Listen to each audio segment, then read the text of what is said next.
Hi ಎಲ್ಲೋ ನಮಸ್ತೆ, welcome back my Dhriti logs Kannada channel. ಎಲ್ಲರೂ ಹೇಗಿದ್ದೀರಾ? ಎಲ್ಲರೂ ಚೆನ್ನಾಗಿದ್ದೀರಾ ಅಂತ ಭಾವಿಸ್ತೀನಿ. ನಾನಿವತ್ತು ಮರ್ಸೇಬಿನ ಜ್ಯೂಸ್ ಮಾಡೋದು ಹೇಗೆ ಅಂತ ನಿಮ್ಮ ಜೊತೆ ಶೇರ್ ಮಾಡ್ತಾ ಇದ್ದೀನಿ. ಈ ರೀತಿಯಾಗಿ ಒಂದ್ಸಲ ಜ್ಯೂಸ್ನ ಮಾಡ್ಕೊಂಡು ಕುಡೀರಿ. ಪದೇ ಪದೇ ಈ ರೀತಿಯಾಗಿ ಜ್ಯೂಸ್ನ ಮಾಡ್ಕೊಂಡು ಕುಡಿಬೇಕು ಅಂತ ಅನಿಸುತ್ತೆ.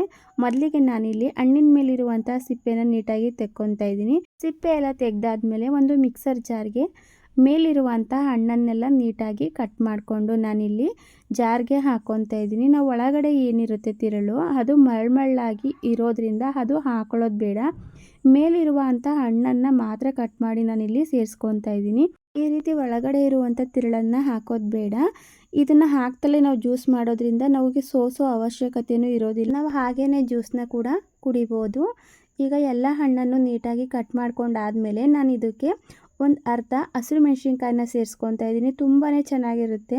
ಸ್ವಲ್ಪ ಖಾರವಾಗಿ, ಸ್ವಲ್ಪ ಉಪ್ಪು, ಖಾರ, ಹುಳಿ, ಸ್ವೀಟು ಎಲ್ಲನೂ ಒಳ್ಳೆ ಟೇಸ್ಟ್ ಕೊಡ್ತಾ ಇರುತ್ತೆ. ಹಾಗಾಗಿ ಒಂದು ಚಿಟಿಕೆಯಷ್ಟು ಉಪ್ಪು, ಸ್ವೀಟ್ಗೆ ಬೇಕಾಗುವಷ್ಟು ಒಂದು 3 ಸ್ಪೂನಷ್ಟು ಸಕ್ಕರೆನ ಸೇರಿಸ್ಕೊಂಡು ನಾನಿಲ್ಲಿ ನೀರನ್ನ ಸೇರಿಸ್ಕೊಳ್ದ್ರೆ ಚೆನ್ನಾಗಿ ಫೈನಾಗಿ ಗ್ರೈಂಡ್ ಮಾಡಿಕೊಂಡು ಆಮೇಲೆ ಸ್ವಲ್ಪ ನೀರನ್ನ ಸೇರಿಸ್ಕೊಂಡು ಗ್ರೈಂಡ್ ಮಾಡಿಕೊಂಡು ಇವಾಗ ಸರ್ವ್ ಮಾಡ್ತಾಯಿದ್ದೀನಿ. Thank you.